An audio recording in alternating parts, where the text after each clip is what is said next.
a lot of thought, Nick, and I want to run it by you. Sure. I think the surefire first ballot Hall of Famer, Mantar. Everything has a more real sports feel, and it gets you invested that much more. The dude's teeth aren't probably as big either. It gives it more of a big fight feel. It makes it feel more real.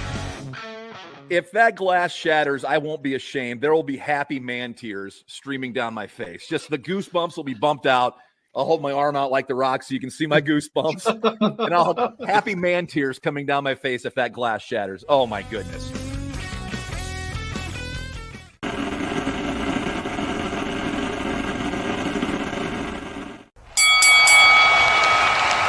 And now, your hosts of the Card Subject to Change podcast, the For Frequency's Sake Tag Team Champions of the World, the Wizard CZ, and never wrong, Nick Bull.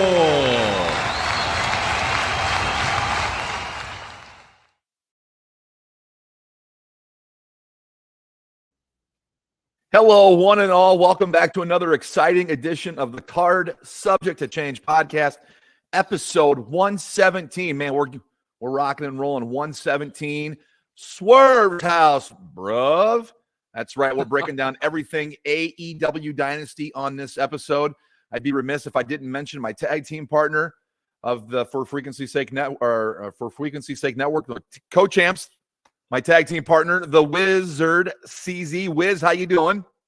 I'm feeling good. I'm excited. We got some great matches to talk about. I think this is going to be a fun show. We'll have a little discussion about Dynasty. Absolutely. This show produced a possible match of the year candidate. There were a few champions crowned. It's hard to determine where you want to delve into this card. We were talking about it off air. Where do we start? I think we have to start with what everybody's talking about, and it's that match of the year candidate between Will Ospreay and Bryan Danielson. You want to have the first remarks on it? Oh, man. Best match I have seen all year. And it's going to be hard to top. Holy hell. That match had everything you wanted it to and more. Little bit sketchy ending with the medical crew looking at Danielson and Ospreay not catching it, but epic match all around. I words escape me. It just such a fantastic showing between these two. This match was everything you would anticipate between these two guys for an athletic in-ring performance. I'm not trying to poo-poo the match. The match's phenomenal. It's probably going to be match of the year. It's match of the card. It's undoubtedly one of the best wrestling matches I've ever seen with two of the best wrestlers out there. They performed. They went above and beyond. They captivated an audience. They captivated an audience to the point where I think people were just awestruck at what they were watching and what they were seeing. Me being one of them, self-admittedly. I have to be the spoiler here. Uh-oh. And could you imagine how much more better this match would be if it had a build? Oh, absolutely. I mean, phenomenal match. It's going to be match of the year. I don't think anything's going to top it.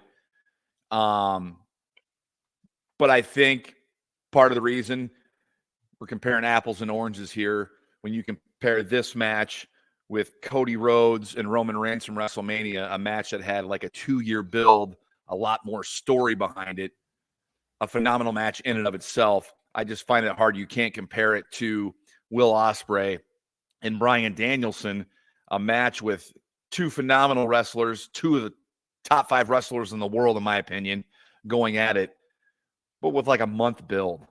I wish AEW would have done a better job of building this. I know a lot of times they think, hey, let's get 2 guys and just throw them in the ring and it'll work. It worked with this. It worked with these two because these two are at the top of their game, two of the best to ever have done it, to have ever do it currently and in the past. I just want to know how much better this match could have been if it had a build. Oh, for sure. And that is always one of my biggest criticisms about AEW is they don't build matches as they should.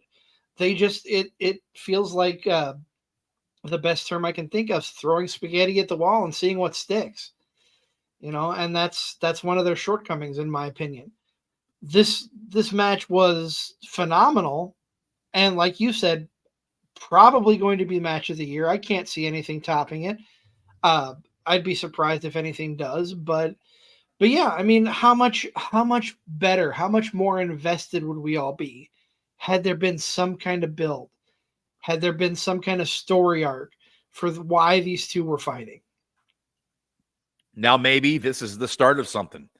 Maybe how the match ended starts something to where we get a rematch between these two. Sign me up. I'd love to see it again. Love to see these two go at it again. I was thoroughly enamored with this match. I couldn't take my eyes off the screen. Not once did I look at my phone during this match. Nope. Not once did I think during this match, God, I can't wait till this is over. I didn't want it to end. I think I told you and the other guys we were watching the pay-per-view with, I'm rooting for the guy that's kicking out. I don't want this match to end. I want this match to continue. I was rooting for whatever guy was getting pinned and was kicking out. That's how much I loved this match. That's how much I like both of these guys.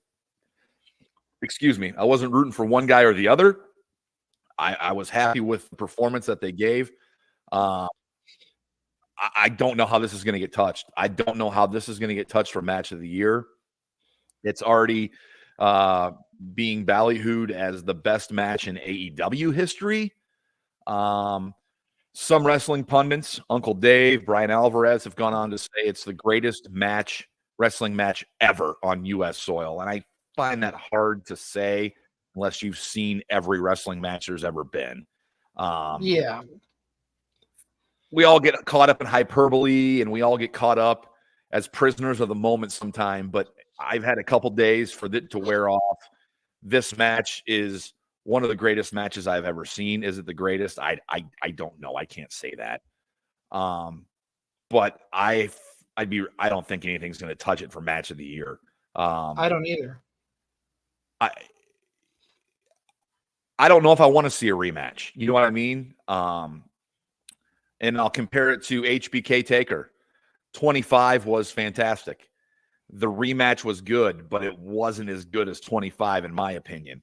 So I agree. If these two fight again, this match is going to be the measuring stick. And I think all matches going forward in AEW will be set to this. And it's a bit unfair because these two are so great. Going forward to compare stuff to this, but Will Ospreay, in the prime of his career still ascending. Danielson's better days are probably behind him. As we know, his in-ring career is not long for this world. As he's announced, he's probably done within the next year or so from being a full-time active participant in ring.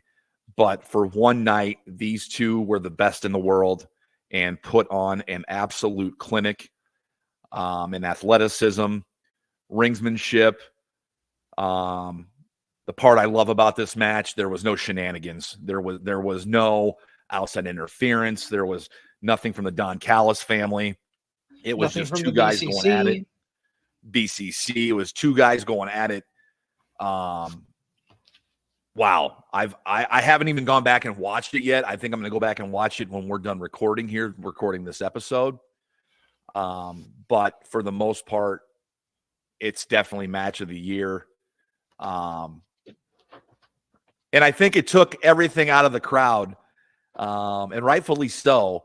The following two matches, the crowd didn't seem to be as full into it as they were during this match. But I think this can be excused. It can be pardoned this time. The crowd not being active for the last two matches when they witnessed Ospreay and Danielson live and in living color right in front of them, and we're just as awestruck as we were watching on pay-per-view. Absolutely. Let's transition to another match where the fans were very vocal. We're gonna jump around a little bit. Nick, I think you probably can guess which match I'm going to talk about here, where a veteran is taking on an up and coming star again. This match probably went about 10 to 12 minutes, way too long, and the crowd was just so much against the veteran in this match.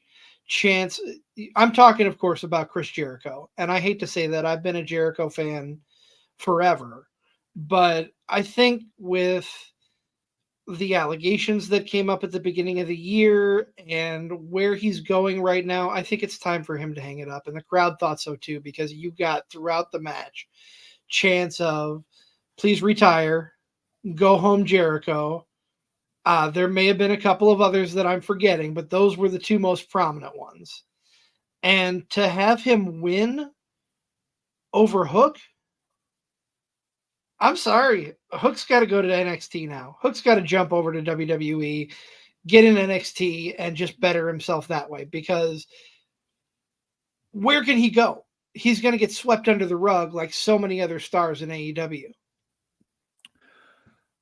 The exit to NXT seems ever most apparent now with the way that match ended, with Jericho taking Hook out with a baseball bat, and rather violently.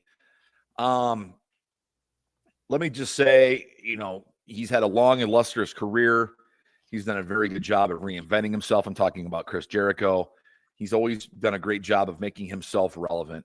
But this whole learning tree Jericho, this whole him and Hook hooking up, having their match, being a tag team, you can trust me, you need to learn from me. It's just been cringeworthy to me. It just hasn't been good. It hasn't really clicked. The promos, the in-ring stuff, none of it's really clicked. And I know I poo-poo a lot on AEW and their decisions, but this show was a very good show. I think this would have been the lone black eye on the show, in my opinion, is the Jericho Hook match. Yes. Jericho's worked with younger talent in the past. Done a good job with younger talent in the past. Done the job with the younger talent in the past. I don't know if Hook is going somewhere else, as in WWE or NXT, then okay, I see why they booked the match this way. You write them out this way. You take the FTW belt off him and you take him out with a baseball bat. Okay, I get that if he's leaving. If he's not, I don't know how you bring him back from this. Because I don't know if he gets that rematch right away with Jericho. In my opinion, he doesn't if he sticks around. I don't know what happens if he sticks around. That's the problem. We'll touch on that later when we talk about the main event. If somebody didn't win that main event, I would have felt the same way. What happens with them now? But my question is, and I pose this to the Card Subject to Change crew, the audience, is what's next for Hook? Where do you see Hook going? What do you see Hook doing? How do you bring him back if he stays in the AEW? I think these are all questions that people will probably ask themselves. It's not like I'm coming up with these great questions to share with the audience. I think it's questions that people are all asking themselves, watching that match. It was kind of the crowd definitely did not like it, which is not saying you have to give the crowd everything they want. But chants of please retire, echoing throughout that arena. Yes. I don't know.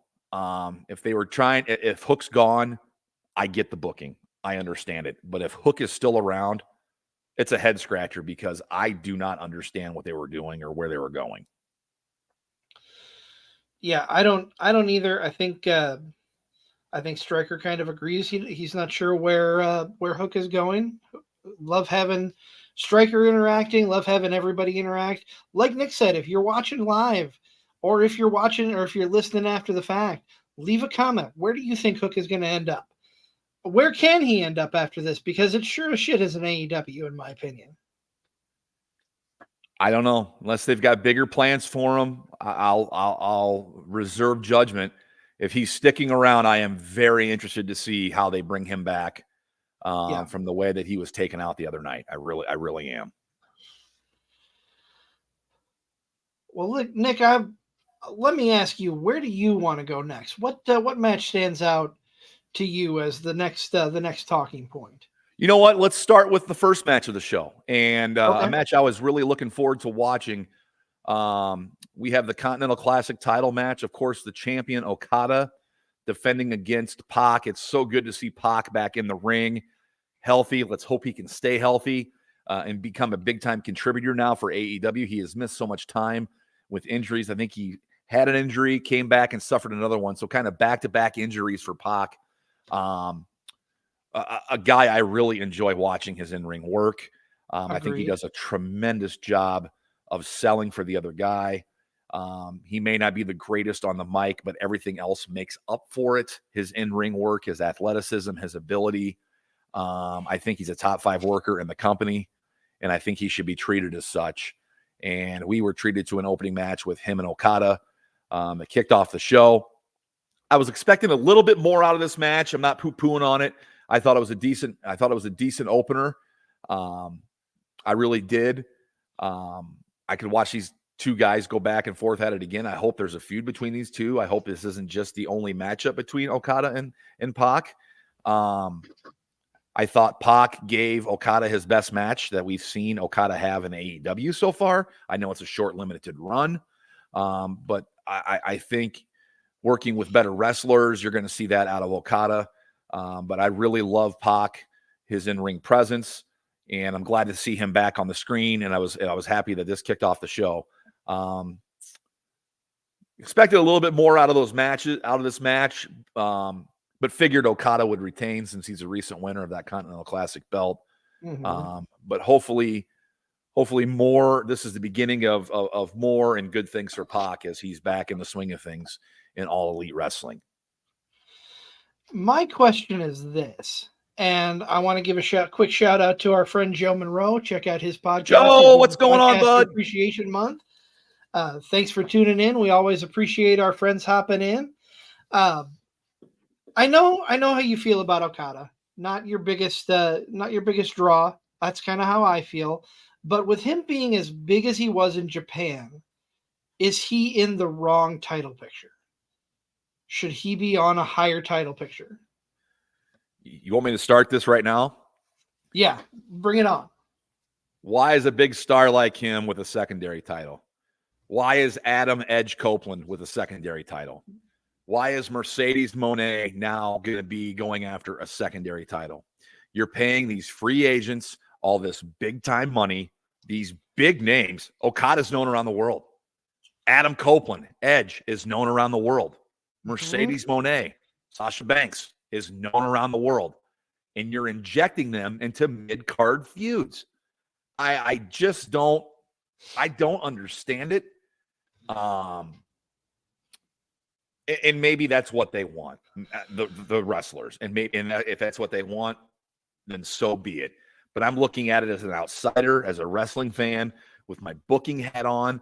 I'd have all three of these people in the main title picture, and that's no offense to who they're going against now. But I just don't get it. I don't get it. You got Adam Copeland as your TNT champ. Yeah. Hey, no offense. Sammy Guevara has held that belt 4 or 5 times. Nobody cares. Okay? Nobody cares. All right?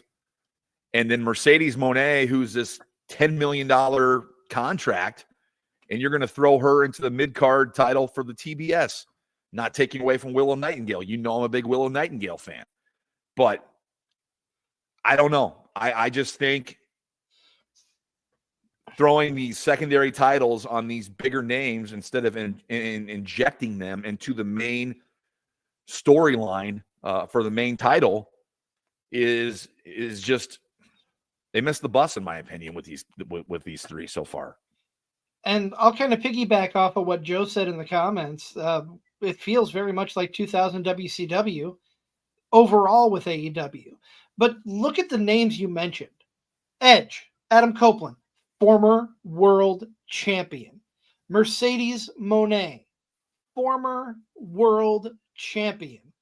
Okada, former world champion in Japan. Am I wrong?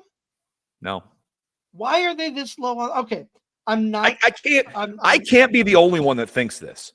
I can't be the I'm- only one that thinks, what are they No. doing with these people with mid-card titles? I mean, so And many I'm other not people have got to poo-pooing see this too. We're not poo-pooing at all about Okada being in the opening match. That stigma is long gone. It was a great opener. It was a good way to start the show. But why do you have former world champions on a secondary title? It doesn't make any sense to me. I don't know. It remains to be seen. It remains to be seen. Maybe, and like I said, unless the wrestler is specifically wanting that, then we really can't say. But as an outsider looking in, I mean, it's a glaring omission to me. You got these big names that aren't in the title picture. Whereas, you could have, not to take away from Thunder Rosa, but you could have had Timeless Tony Storm, Mercedes Moné. Yeah, or maybe absolutely. we're going to get that. Maybe we're going to get that coming up later, but we're not going to get that at Double or Nothing, as we'll talk about here in a little bit. But Okada and Pac opening the show, I don't look at that as a demotion or anything. I never look at the opening match as, these guys can't handle the main event picture. Honestly, I was pumped that was the opening match. Two guys that could go out there and bang and get the crowd into it. And they did. They did a really good job. It was a good opener. I'm sure Uncle Dave will give it more stars than what I gave it, but I thought it got the job done and got the crowd involved, got the crowd, in motion for the show. And I liked the opener. I had no problems with it. And I want to circle back to a point you made about maybe this is what the wrestlers want. We'll talk about this match next, but the only one that I can make a serious argument for and believing that maybe this is what the wrestler wants to do would be Adam Copeland. Adam Copeland is got to be nearing his official retirement since coming back. He's getting up there. He's not as spry as he used to be, and that's not to take anything away from him. But maybe he wants to be with the TBS title to put over or to help build those younger stars. Look at and that very well may be the case. That very well may be the case. And if that is the case, more power to him if that's what he wants to do. But I mean, but you look at Okada, who's in his prime. I don't think he wants to be in a secondary title match. I think he wants to be in the main event. I'd want to be in the main event if I was a former world champion. Yeah, I'd want to be mentioned. And I mean, before Edge won it, it was Christian. I mean, they had their number one heel wrapped up in a secondary title. I mean, Christian went on a hell of a run. Being the whole fatherly figure thing to Kill Switch and to Nick Wayne, and then bringing on Nick Wayne's mom as part of that group. That was gold. And to me, that could have been used on a main title picture. Christian's a world champ wherever he went. Probably one of the most underappreciated wrestlers, I think, on that roster. Yes. Former NWA world champion, former world heavyweight champion in WWE.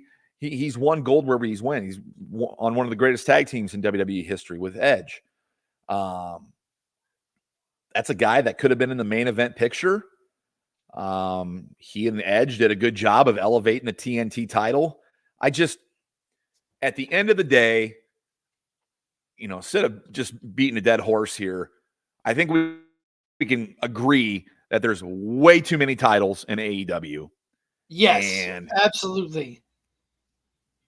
And trying to put them in a ranking of hierarchy or whatever is mind-numbing because, in my opinion, you got your world title, you got your tag titles, and then you should have a secondary title. And then maybe if you wanted to have like a TV title, I get that. Okay. I get having 4 titles with the inflated roster that you have. But look how many, all these matches on this card were for a title, except for the 6-man with House of Black against Mark Briscoe, Eddie Kingston, and Adam Copeland, and the Ospreay Danielson match. There's just too many titles to properly care for each title. Do you know what I'm saying? And not only that, but there were 3 singles titles in that trios match that you just mentioned. Adam Copeland, Eddie Kingston and Mark Briscoe all have their own singles title. Yes. Now, Eddie Kingston Mark, can be forgiven. Mark Briscoe, your Ring of title. Honor champion. Eddie Kingston, the New Japan Japan Pro Strong title holder, and Edge is your TNT title holder. Yeah, I mean, there's too many belts to care, in my opinion, and that waters down the product in my mind. When everybody's carrying a belt around, which ones are you supposed to care for? Exactly. I know which ones I care for, which ones I look out for, but as the outsider looking in as a wrestling fan, what are you supposed to care or watch for? I'm baffled with how many titles they have. Striker, of course, chiming in again. Great comment. Trying to say that each title is special. It's not. It's ridiculous. 100%. I mean, like you said, Nick, 4 titles max, I think, is a great number for your world, your secondary, your tag team, and maybe a TV title. Now, that's just on one side of the roster. For the women, women are really up and coming in this business. Maybe have 2 titles for them. You don't necessarily need a women's tag titles like the WWE has, although I'm not negating them having it. It waters the product down and it makes titles meaningless. You know, people like, I saw an old comment from the big guy. I think you know who I mean, former WWE star, saying that titles are just props. And it very much has that feel in AEW. We haven't even mentioned the 0 hour where you had the Ring of Honor 6-man champs against the AEW 6-man champs, and you had a title unification. So there were more belts that are out there. There's just too many titles to wrap your head around. And I don't see it going away. I don't see the number of titles going away. I just don't. No. But they need to really self-evaluate or reevaluate and find how we can. I'm playing the character of AEW now. We need to find out how we can make each title special, and so people care. That's where I'm trying to get at. Yeah. Right now, how can I care about the world title when you have 1,200 other titles being defended? Make them mean something. Yeah, this is coming from a guy who loves belts. I love championship titles. I love seeing all the different ones, but way too many, in my opinion. And they need to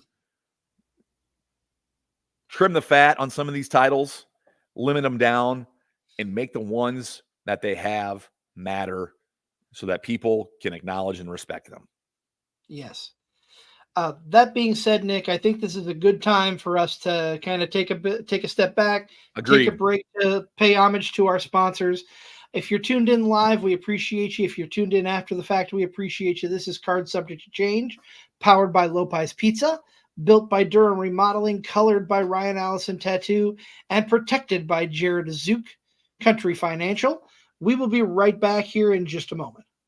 Football season may be over, but for frequency's sake, still has you covered for all your sporting needs. Tune in every Sunday when the best professional wrestling podcast around, Card Subject to Change, gets you caught up on everything inside the ropes. They won't miss a count with weekly analysis and interviews. More into auto racing? We've got a double dose for you on the track. Tune in to Fast Money with Rod Villagomez each week and win some money with the quickest bets in all of sports. Want more insight from Pit Row? Check out the Green, White, and Checkered podcast, where they give give their insight on everything happening on and off the track. Need your basketball fix? Points in the Paint has you covered, with live shows every other week looking at everything in the association. Backed by popular demand, we have the return of The Payoff Pitch, FFSQC's baseball show, covering you on news around the MLB. If you're missing football, don't fret. Mark and Dan still have you covered in the football lounge. Missing Joe Winkle? Probably not, but he's still here talking sports on Educated Ignorance. Football season might be over, but we've still got you covered. For frequency's sake,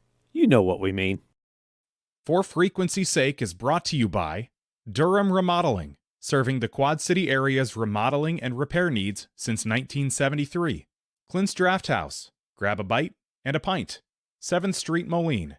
Lopez, New York-style pizza served up by the slice or pie, Davenport. Lifted Energy, energy drinks, coffee, donuts, and more, #GetLifted. Atomic Sports Cards and Collectibles, sports cards and memorabilia, vintage clothing, hats, pennants, and more. Ryan Allison Tattoo, step into the vibrant world of tattoos with Ryan Allison. And A Cut Above, offering quality custom woodwork designed specifically around our customers. Welcome back to the show. Welcome back to the show. Just a quick reminder to our fans out there who didn't catch our last episode, episode 116. It is out and available streaming where you find your podcasts. We had on Connor Hopkins of Those Damn Coyotes of Dreamwave Wrestling.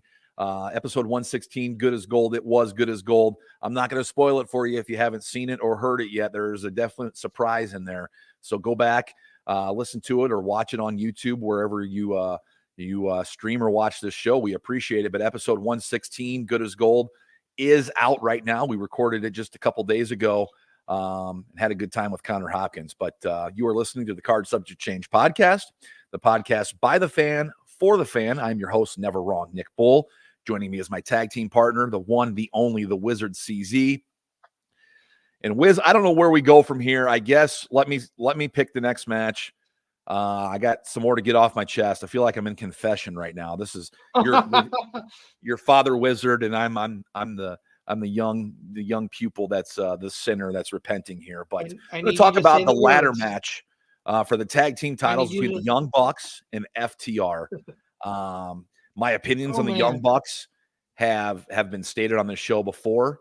As people, I can't stand them. Their in-ring work, I won't take anything away from them. I think they're a phenomenal tag team.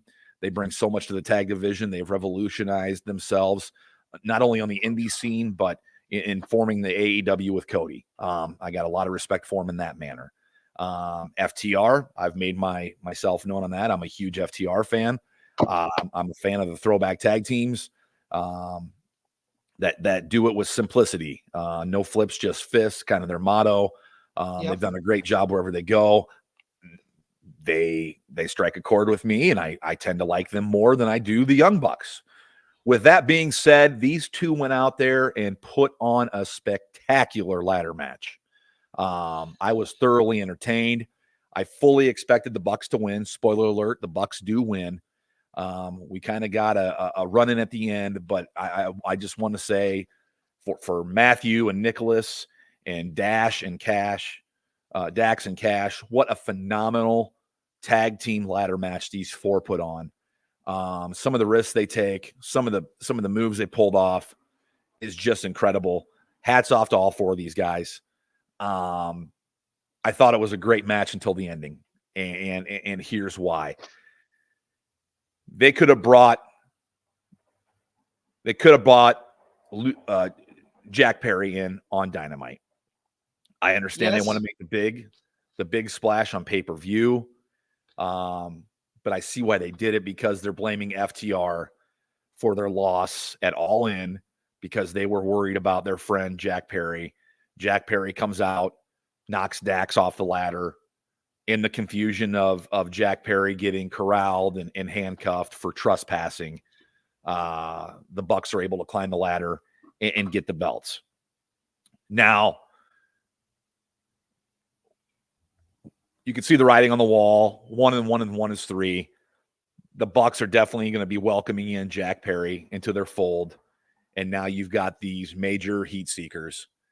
And is it good heat, or is it like the X-Pac Chris Jericho go away heat? I'm here if it's heat in a good way. I really am. But if they're going to dwell on this footage, paint him as the scapegoat as he's calling himself, I'm not sure if I'm here for it. Maybe tuning out those segments, but I'm willing to go into Wednesday night with an open book, clear slate to see how they spin this.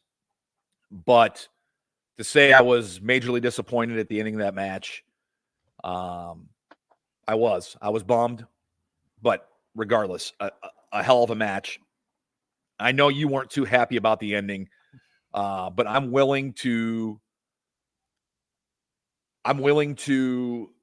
give it a shot, give it a chance to see where it goes. That's fair. You said that Jack Perry could have returned on Dynamite. For all I care, Jack Perry could have returned on AEW Dark Elevation, which is not even a thing anymore. I don't think they do that anymore. It's not. That used to be a thing. I don't like him as a person. I don't like him as a talent. I don't like any of this stuff that they're doing. Just let go. Punk is gone. You don't need to re-air the footage that happened 6 to 9 months ago. You don't need this as a storyline. There are better ways to do that. And you mentioned whether Jack Perry is going to have the good kind of heat or the go-away heat. It's the go-away heat, in my opinion, and I'll stick by that to the day I die. You know, as much as they keep bringing up the fight and the way they brought him in, it's almost like the little brother inferiority complex. Like they know they're never going to measure up to Big Brother WWE, which I'm not here to say one's better than the other. I watch both of them. I like parts about both of them. I dislike parts about both of them. But what's mind-numbing to me is some of the pettiness that happens in one of the companies, and just the fact of not being able to get over things and move on and be professional. But like I said, I'm willing to go into Wednesday night. I'm anxious to see how they spin this. Of course, as an FTR fan, I want to know what's next for my team, where they go next. Because, Double or Nothing is just about a month away from the time that we record this, CZ. One of their bigger shows of the year, Memorial Day weekend. So a lot can happen between now and then. I'm just interested to see how they spin this with Jack Perry. How does FTR get back with their revenge? Do they bring somebody on into their fold to take on the Bucks and Jack Perry now that they're outnumbered? I'm not sure. But yeah, you're right. And Regal's right. Now that Jack Perry is back, let's just move on. You're right. I agree. Let's move on. Let's see what they got. I said I'm willing to accept he's back. I want to see what they do. But Dynasty did feel like a refresh, and I agree. With the exception of that Jericho Hook match, I really enjoyed the whole card. I don't know where you want to go next, or if you have any more thoughts, CZ, on the ladder match. I mean, I asked you this on Sunday, and I'll ask you it again on air. Several months ago, FTR's contract was coming up, and they re-signed with AEW. With the way things have been handled recently, do you think they regret that decision?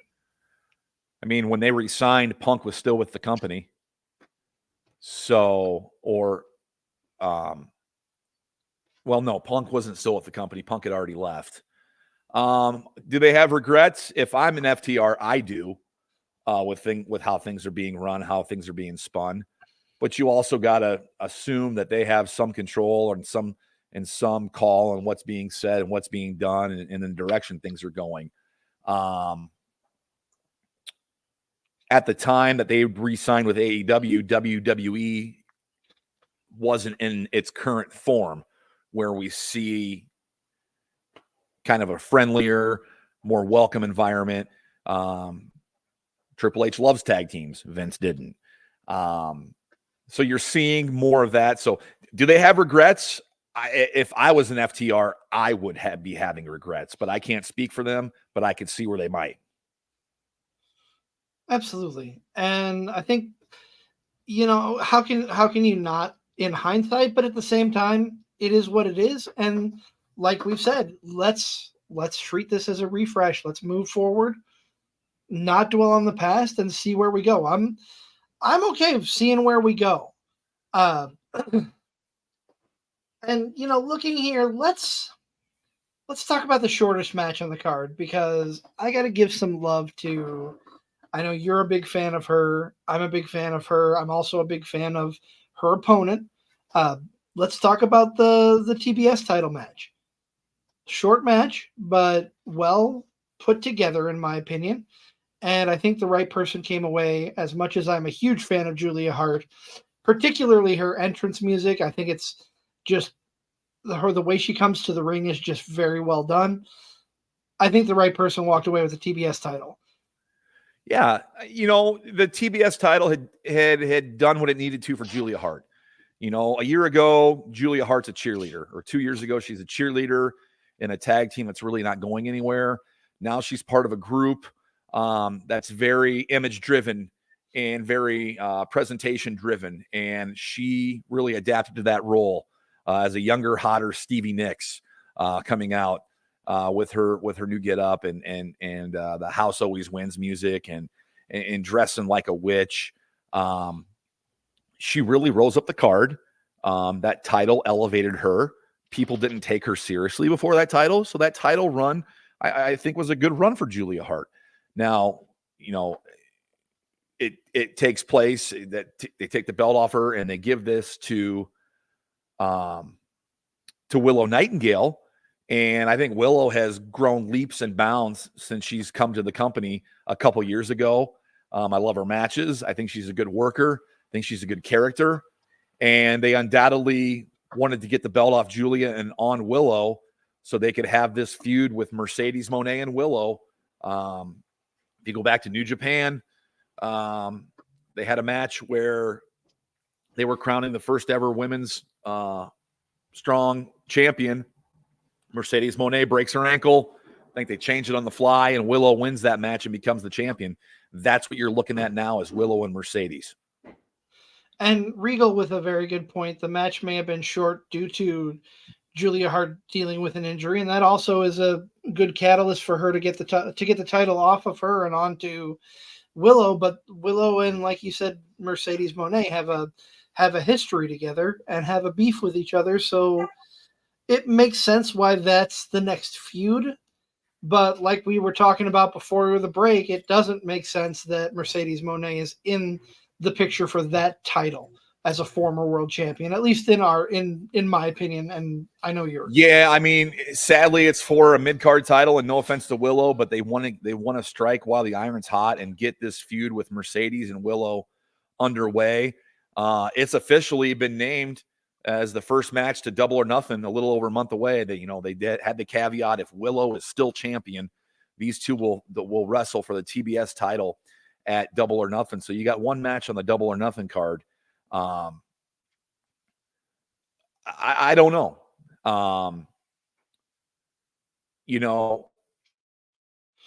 Another point here. What do you guys think about the promo with Julia and Brody, where Brody said, "Now we rebuild"?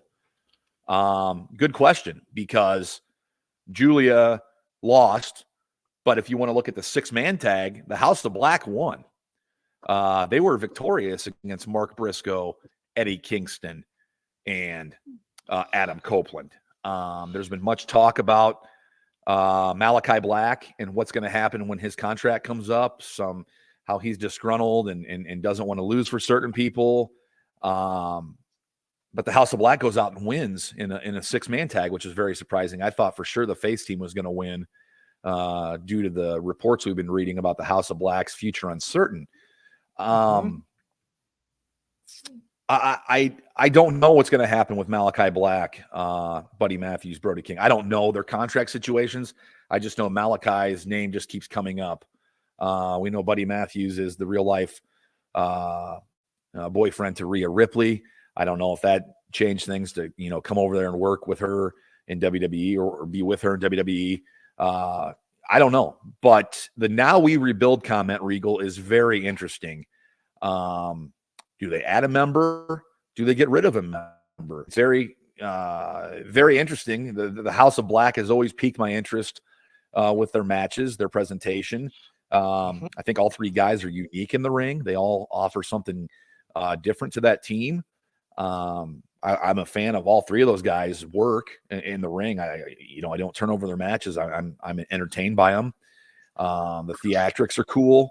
As we got some theatrics to end the 6-man tag, the mist into Copeland's face, which tells me that Malachi Black and Copeland are going to feud for a little bit. So I don't know. Maybe they do rebuild, and they rebuild bigger and better. It's a good question. What do you think, CZ? I can definitely see that. And like you were talking about, a lot of speculation on Malachi Black particularly, but I've also heard speculation on Buddy Matthews possibly jumping over to WWE when the contracts are up. The fact that it was Brody and Julia in that promo, I think is very foretelling, because we just don't know at this point. This could be a rebuilding era, and maybe we see some people changed out. Maybe Brody King starts looking for new talent to recruit, and trims the fat, so to speak, by getting rid of Malachi and Buddy Matthews. We'll have to wait and see. It's going to be an interesting time for that group and the dynamic there for sure.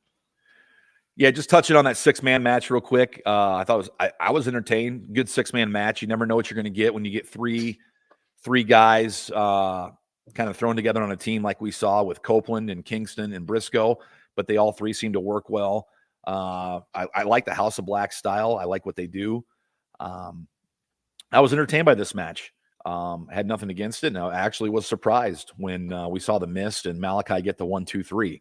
So kind of promising to see that him and Edge will work together. Sign me up. I'll watch those two wrestle any day of the week. I got no problem with either one of those guys. I think they're both good. And we'll see what goes from there. I mean, hopefully this is one of those fresh storylines we get coming out of Dynasty. And I want to point out Stryker's comment. We've seen Adam Copeland in control of a darker faction. What if he takes over the House of Black and Malachi leaves for WWE? I think that could be an interesting twist. Yeah, it could be his second go-round. Was control of Judgment Day once upon a time. Yes, that's right. Adam Copeland was the leader of Judgment Day once upon a time. It just seems so long ago now that we've seen him come over to AEW and have some success like he has and become the TNT champion. But very interesting. The possibility is there, I'm sure.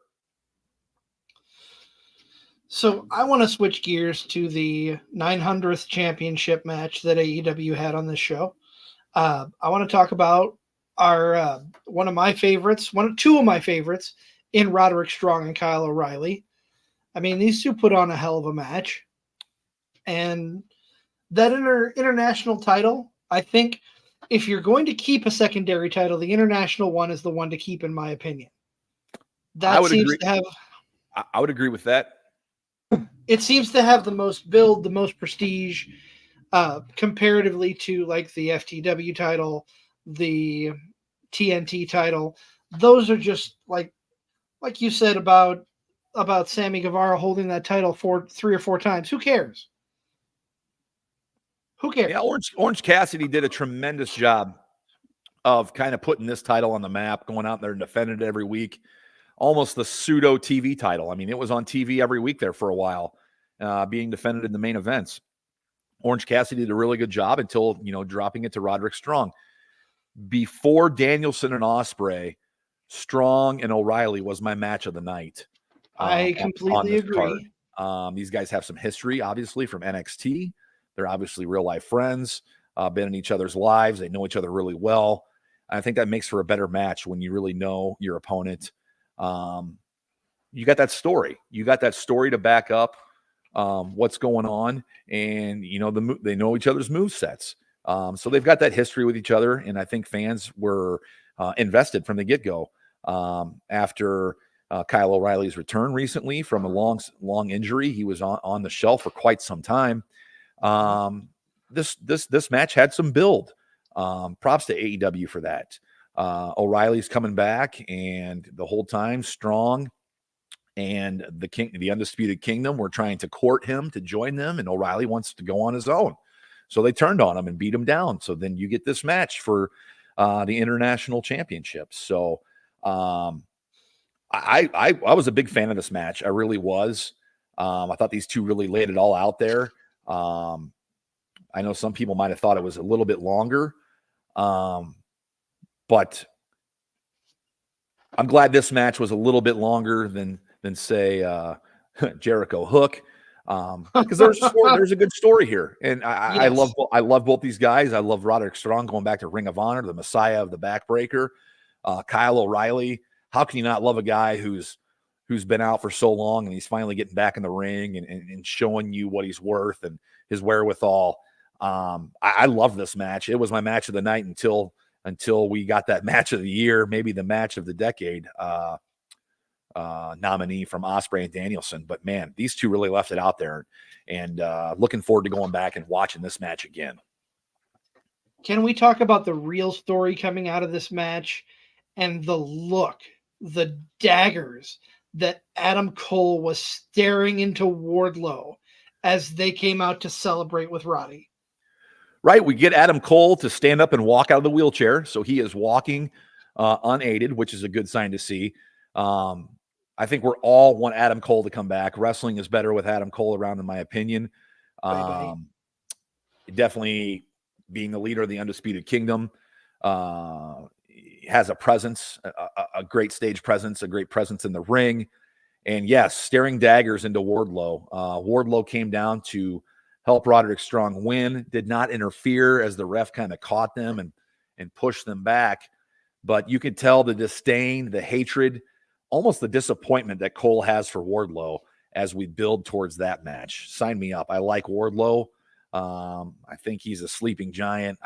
They need to do something with him. We've seen what he can do when the lights are bright and he's put into a main event type picture. We've seen what he can do. Sure, like everybody else, he needs some mic work. But him and Adam Cole, I'm all for it. I can't wait to see this feud. For sure, I agree. Sorry about that. I agree. Thank you. Adam Cole is one of the best workers out there. I loved his work in NXT with the Undisputed Era. I kind of have a feel of the Undisputed Era with the whole Kyle O'Reilly scenario and them trying to bring him in. Only it's kind of turned a little bit where it was Roderick Strong in NXT that they were trying to bring into the group, as opposed to Kyle O'Reilly now. Yeah. What are your thoughts on that? Okay, say that again. I got to wrap my mind around that again. Okay, so one of the big storylines with the Undisputed Era in NXT was them trying to bring in Roderick Strong. It was Roddy against the world forever. Yes, it was. In the final match of the Dusty Classic, you have Roddy and Pete Dunne against the Undisputed Era, and Roddy makes the big turn to join the group finally. Yep. I kind of see the same seeds being planted, although I don't know if they'll go the same way. I hope they don't. I hope they don't. But, I hope Kyle O'Reilly stays as a single and kind of takes them on his own. Maybe eventually gets the help of Wardlow. How can you not remember or forget the match from Stand and Deliver NXT 2 or 3 years ago with Cole and O'Reilly? The street fight or last man stand. I can't remember the stipulation, but it was a war between those two. Yes. I think we could get something like that again. So I personally hope O'Reilly stays as a single and gets some help from other people to take on the Undisputed Kingdom. I don't want to see him join the Undisputed Kingdom. I don't either, but it feels very similar. A lot of the same circumstances here. Yeah, I see where you're coming. I see where you're coming from with that. But I agree. I think Kyle O'Reilly should stay a single and maybe build his own group to combat the Undisputed Kingdom. I think that'd be a really cool storyline. And, it just depends on whether or not AEW can tell the story, which we've talked about earlier. They don't really tell good stories. We're not looking to finish the story here, AEW. Just tell us a story. Just Yes. tell me a story. And I like what they've got going with these guys. I hope this continues.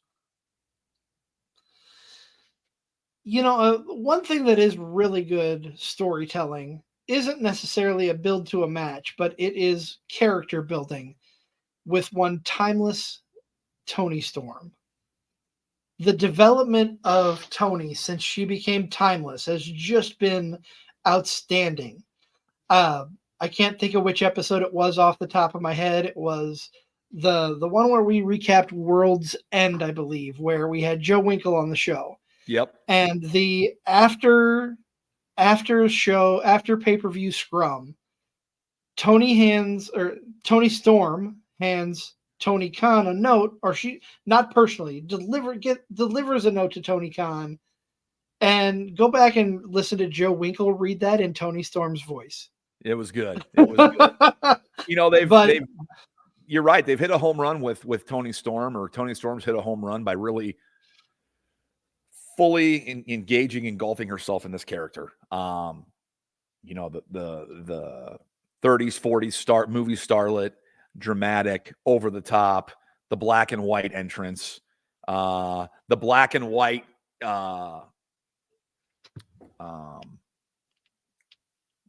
screen when she did her finish, the split screen filter when she did her finish for the win. Props to Thunder Rosa. Thunder Rosa's had quite the comeback ever since coming off injury. She's more featured on Collision. If you're not familiar with seeing, if you don't watch Collision, she's more on Collision. I thought she had a really good match. I thought Thunder Rosa had a decent match.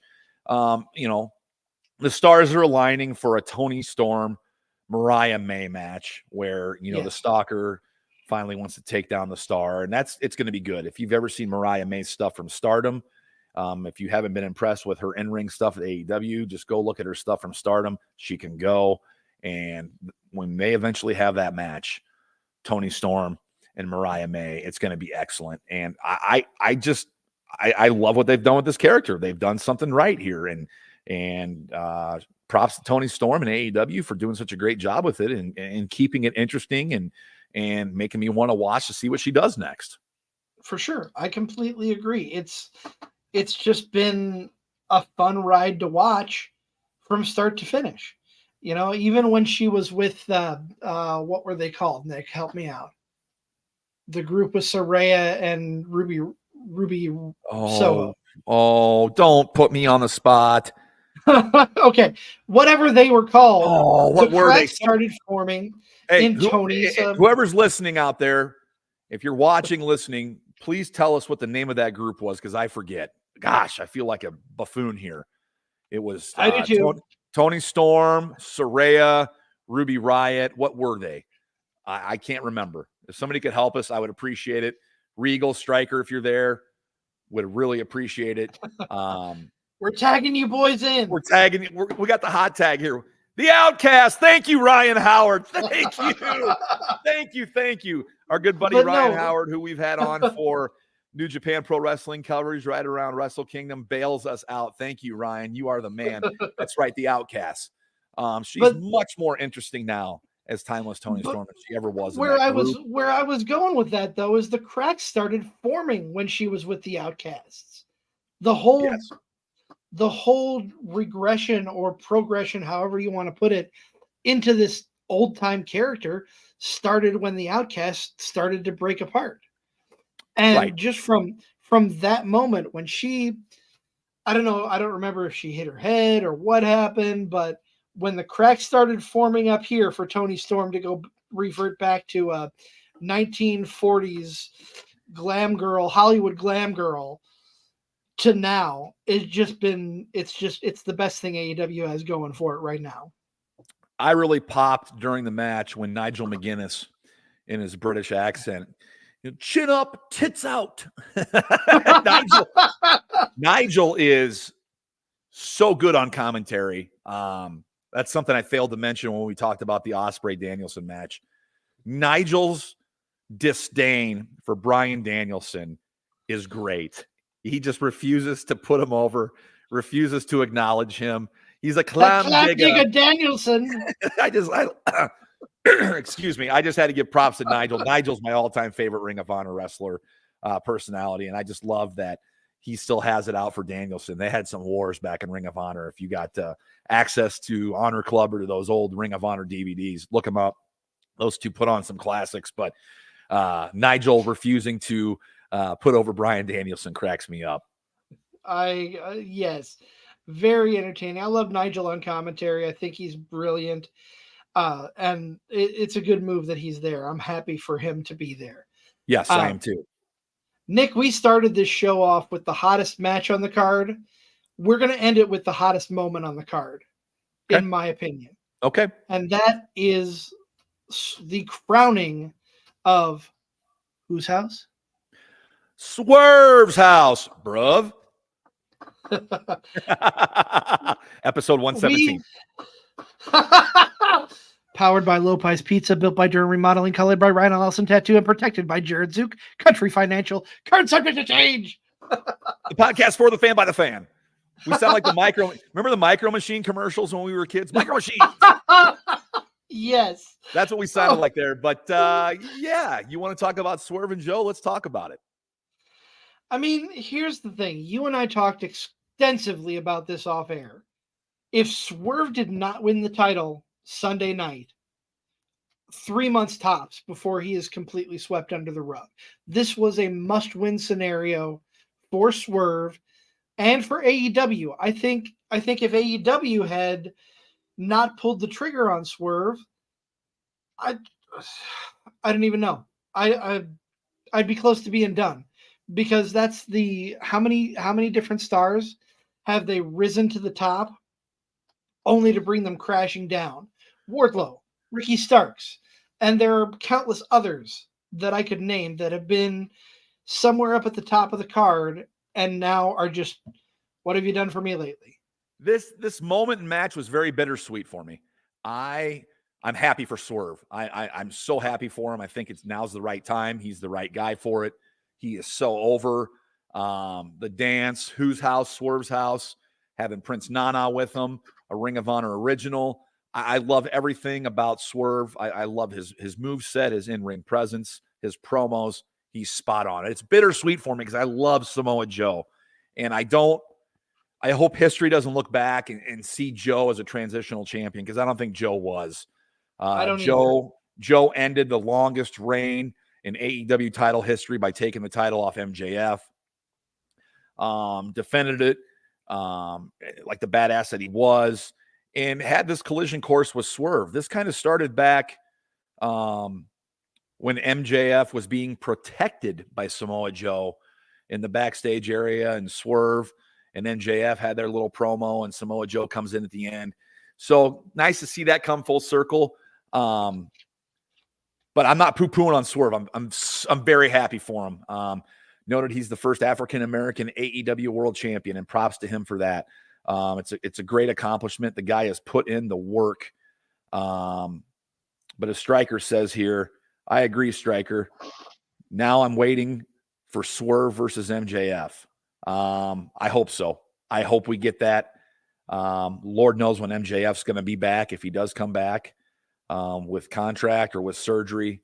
I hope we see this match, as they definitely teased it long ago. It'd be a good form of long-term storytelling if they did. It'd be and props to AEW if they do that. But I'm so happy for Swerve. I just felt this match dragged a little bit. It went a little bit longer than it needed to. I'm not poo-pooing on it, though. I loved the match. I loved the guys. Felt the crowd was maybe a little bit out of it after Danielson, Ospreay, and that ladder match. They had their post-match cigarette and maybe didn't get into this match than towards the end of it. But props to Swerve. I can't wait to see what's next. We were talking about it off air, tonight, and then when we watched the pay-per-view Dynasty the other night. Who's Swerve's first opponent going to be? Who's his first program going to be?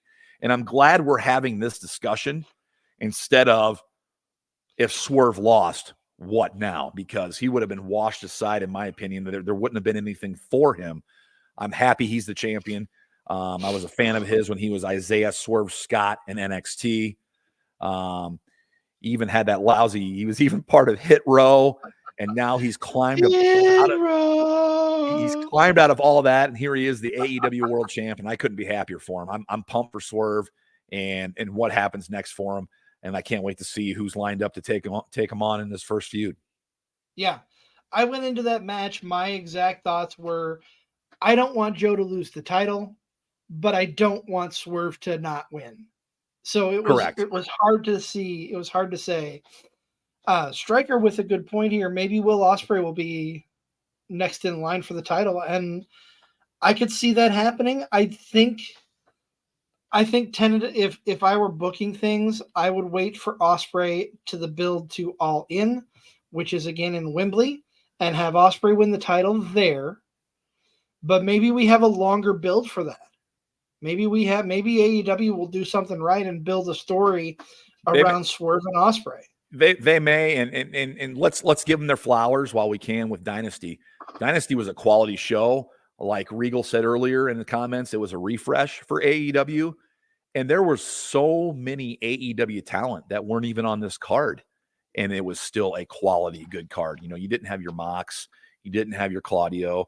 You didn't have your Lucha Brothers. You didn't have Hangman Adam Page. There's so many others. We made a list the other night. I think we were 9, 10, 11, 12 names that, could have been on this card that weren't. Obviously you don't have MJF on this card. But it was a refresh. It was a good show. Not every show is going to have every great match is going to be on there. I think we agree that the Jericho Hook match was kind of a stinker. But the rest of the show did what it was supposed to do. We got that match of a lifetime candidate.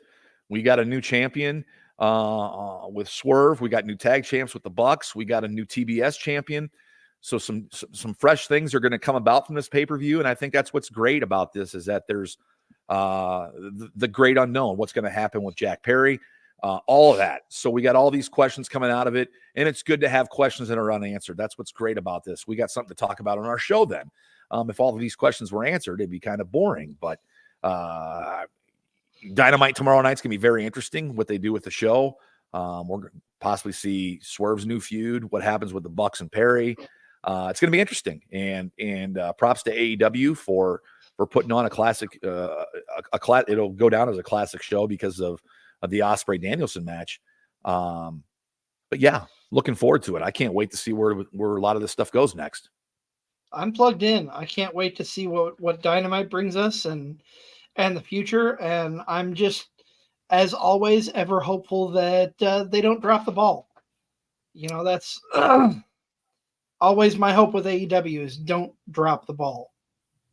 Yeah, keep the things that are good going and, bring along another couple good things and you're going to have something good here. They got something good here coming out of this pay-per-view. Let's hope they can continue this momentum. I 2 thumbs up in this pay-per-view. I thought it was a really good pay-per-view and props to AEW for that. I really did. Yeah, absolutely. Well, Nick, we've talked about everything we can talk about on Dynasty, so I think it's time to wrap the show up. Want to give a shout out to our friends over at SCW Pro. If you live in the Quad Cities, they have their biggest event of the year coming up this Saturday in the Bluegrass Coliseum. The Bluegrass Community Center, sorry. I'm throwing back to Walcott. That is going to be epic. Come see a lot of our former guests wrestle for everything in the world at the biggest show of SCW Pro. We look forward to seeing you there. We'll both have a presence. Coming up on Sunday, we are interviewing a man from Iron Spirit Pro who was recommended by our good friend DB. That is going to be Zach Abstract. He'll be joining us in the studio. We'll learn all about his wrestling journey.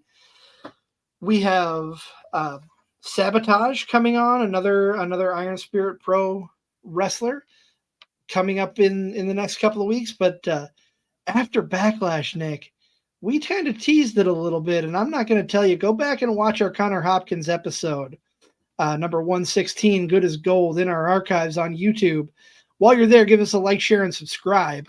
But go back. We got a little teaser of what's coming up the week after Backlash, or maybe if you want to know a future guest, they make an appearance in the Connor Hopkins episode 116, Good as Gold. So if you want to know who a future guest will be on the podcast, look no further than episode 116.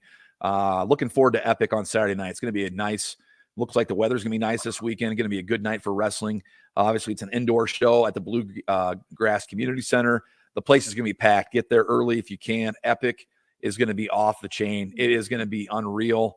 I'm looking forward to that rematch between Manders and Cornboy. They had possibly the match of the year in SCW so far earlier this year, but now they're going to have the rematch for the Iowa Championship. So really looking forward to that. The main event between Devil Dog and Mean Mason Beck is going to be great after that contract signing a couple shows ago. I mean, the whole card is stacked, and I'm telling you what, it's going to be great. Looking forward to seeing everybody out there. If you see us, stop and say hello. Looking forward to interacting with the fans. It's going to be a fun show, and definitely looking forward to it. They've done a great job, of SCW Pro has, of building this show. They really have. That is going to put a wrap on this week's episode. Thank you all if you tuned in live. We appreciate you being here. Thank you all if you tuned in after the fact. We appreciate you being here. Give us a like, share, subscribe. Tell your friends about us. Hit us up on YouTube. That is where you can find our entire archive of episodes, whether they be video or audio only. We are all there. But for my tag team partner, did you want to say something, Nick? I wanted to say something. Without our sponsors, we couldn't do this. So one last word. We were powered by Lopez Pizza, built by Durham Remodeling, colored by Ryan Allison Tattoo, protected by Jared Zook of Country Financial. Without these guys, we couldn't be able to do that. We wouldn't be able to do this. Thank you so much. We are the podcast for the fan, by the fan. And we pride ourselves on that, and our fans help us and make us who we are. So we're very appreciative of that. Very appreciative. Love all of you guys being able to join us. Tune in every week. We will see you on Sunday with Zach Abstract. But until then, for my tag team partner, he is never wrong, Nick Bull. I am the Wizard CZ. You have been tuned in to Cards Subject to Change.